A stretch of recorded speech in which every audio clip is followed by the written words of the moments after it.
Assalamualaikum warahmatullahi wabarakatuh. Para pendengar yang dirahmati Allah Subhanahu wa Ta'ala, selamat datang dalam majelis hikmah dan ketenangan hati. Kita akan membahas sebuah tema yang mungkin terasa berat dan sangat pribadi bagi sebagian saudara-saudari kita, yaitu tentang kesendirian dalam bingkai ketaatan dan fitnah cibiran sosial. Dengan segala kerendahan hati dan tanpa bermaksud menggurui, di sini kami hanya menyampaikan pemahaman agama yang lurus, yang berpihak pada keadilan dan rahmat Allah Subhanahu wa Ta'ala. Kita sering mendengar bahwa menikah adalah sunnah Nabi, sebuah kebenaran yang tidak terbantahkan. Namun, bagaimana jika seseorang memiliki keinginan suci untuk menikah, telah berusaha sekuat tenaga, membacakan doa di setiap sujudnya, namun takdir Allah belum juga mempertemukannya dengan jodoh. Hingga usia berlalu dan ia harus menelan kesendirian. Apakah benar orang seperti ini dianggap telah meninggalkan sunnah Nabi?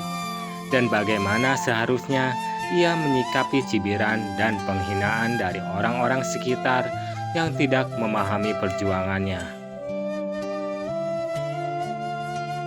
Mari kita buka hati dan pikiran kita, seraya memohon kepada Allah agar diskusi spiritual ini membawa ketenangan, kekuatan, dan pemahaman yang benar. Kedudukan sunnah dan batasan kemampuan.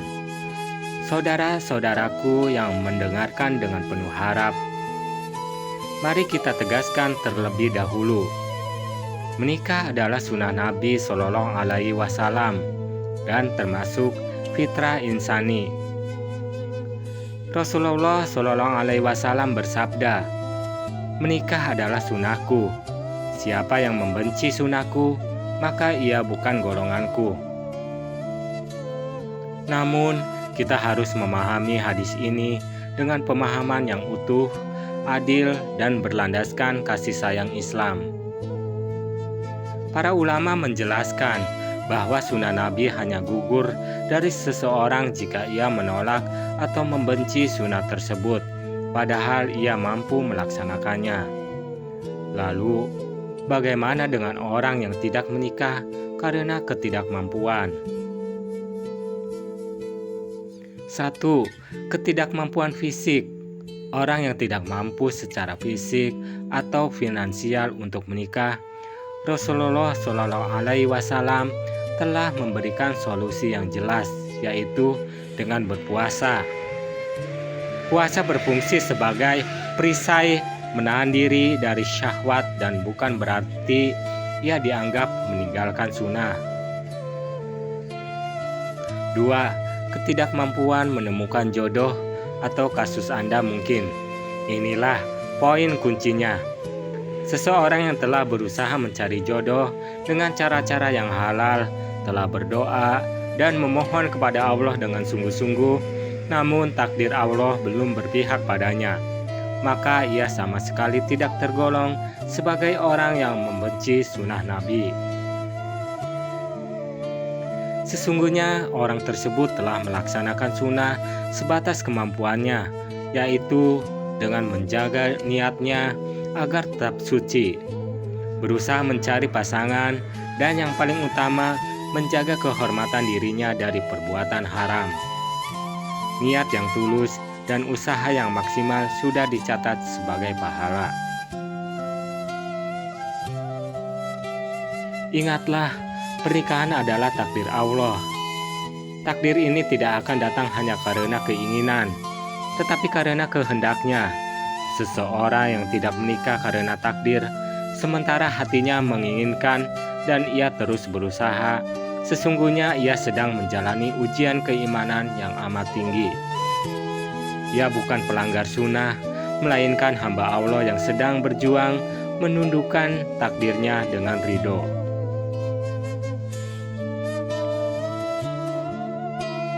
duka dan pedihnya cibiran sosial. Para hamba Allah yang sabar, disinilah letak ujian yang paling pedih. Ketika hati sudah berjuang keras di hadapan Allah, namun telinga harus mendengar cibiran, sindiran, atau bahkan penghinaan dari orang-orang sekitar. Mereka mungkin berkata, "Sudah tua kok belum laku," atau "Jangan-jangan ada yang salah denganmu." Ketahuilah, cibiran mereka adalah ujian bagi kita dan dosa bagi mereka. Pertama, pandangan Islam terhadap mencibir, mencela, mencibir atau menghina status seseorang adalah perbuatan yang sangat dikecam dalam Islam. Allah Subhanahu wa Ta'ala berfirman, "Hai orang-orang yang beriman, janganlah suatu kaum mengolok-olok kaum yang lain. Boleh jadi mereka yang diolok-olok lebih baik dari mereka yang mengolok-olok." Quran Surat Al-Hujurat ayat 11. Orang-orang yang mencibir tidak tahu betapa banyak doa dan usaha yang telah dikeluarkan. Mereka hanya melihat penampilan luar tanpa menyentuh kedalaman niat dan kesabaran hati seseorang. Bahkan, mungkin saja orang yang dicibir tersebut jauh lebih mulia di sisi Allah karena kesabarannya dalam menanggung cobaan kesendirian dan cobaan lisan manusia. Kedua, perisai iman dan niat. Bagaimana cara menangkis cibiran itu? 1. Kembalikan niat. Ingatkan diri Anda bahwa perjuangan Anda adalah demi keridhaan Allah.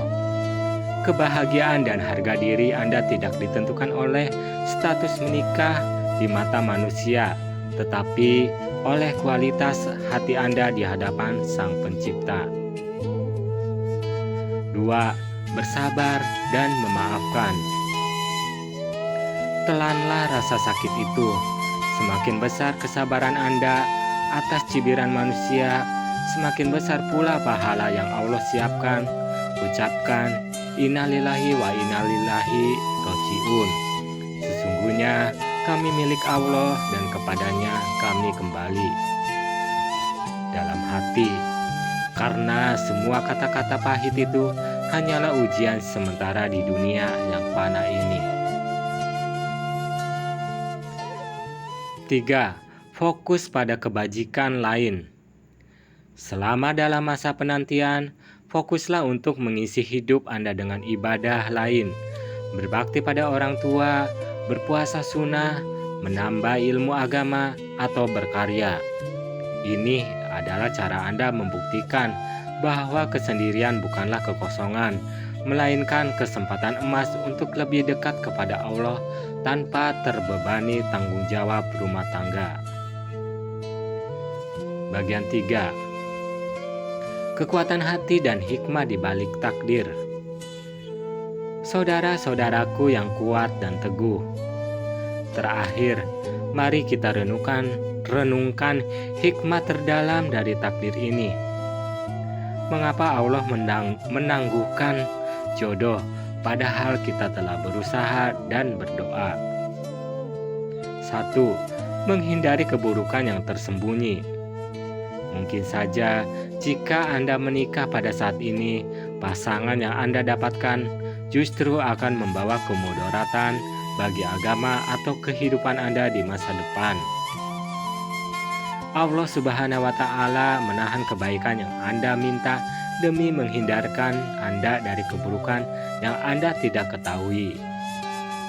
Dia menunda kebahagiaan duniawi Anda demi melindungi kebahagiaan Anda.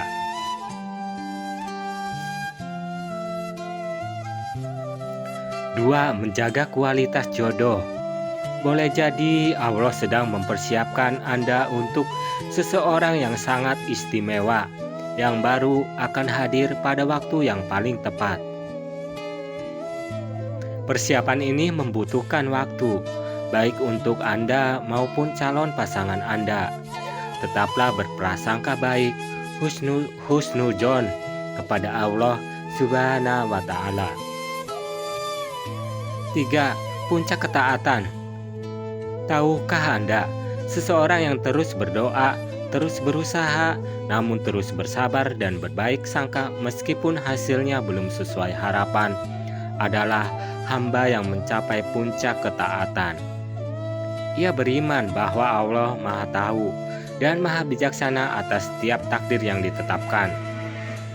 Kesendirian yang diisi dengan ketakwaan, usaha dan ridho jauh lebih mulia daripada pernikahan yang diwarnai dengan maksiat dan ketidaktaatan. Kesimpulan dari pembahasan ini, jangan pernah merasa bahwa Anda bukan golongan sunnah Nabi hanya karena takdir belum mengizinkan Anda menikah. Anda adalah golongan Nabi selama Anda mencintai dan berusaha melaksanakan sunnah-sunnahnya, termasuk menjaga kehormatan diri. Gantikan rasa sakit akibat cibiran dengan zikir, istighfar, dan ketaatan. Biarkan hati Anda damai dengan keyakinan, "Ya Allah, aku telah berusaha dan berdoa sekuat tenagaku. Jika Engkau belum memberikannya padaku, aku ridho, karena aku yakin pilihan-Mu adalah yang terbaik bagiku, baik di dunia maupun di akhirat." Sesungguhnya Allah tidak akan menyia-nyiakan amalan hambanya yang berjuang dengan hati yang suci. Penutup hikmah dan doa. Saudara-saudaraku yang mulia di hadapan Allah Subhanahu wa Ta'ala, marilah kita tutup majelis ini dengan memohon keteguhan hati. Ingatlah bahwa pernikahan adalah urusan yang mudah bagi Allah, sama mudahnya dengan memberi Anda rezeki, namun Dia mengaturnya sesuai waktu yang paling tepat. Teruslah berusaha, teruslah berdoa, dan yang paling penting, teruslah berbahagia dengan apa yang Anda miliki saat ini. Jangan biarkan status sosial merampas kedamaian hati Anda. Fokuslah pada hubungan Anda dengan Allah, karena itulah satu-satunya hubungan yang abadi dan pasti. Semoga Allah Subhanahu wa Ta'ala mengaruniakan Anda pasangan yang soleh atau soleha di dunia ini, atau pahala tak terhingga atas kesabaran Anda dan ganjaran terindah di surga kelak. Wabillahi taufik wal hidayah. Wassalamualaikum warahmatullahi wabarakatuh.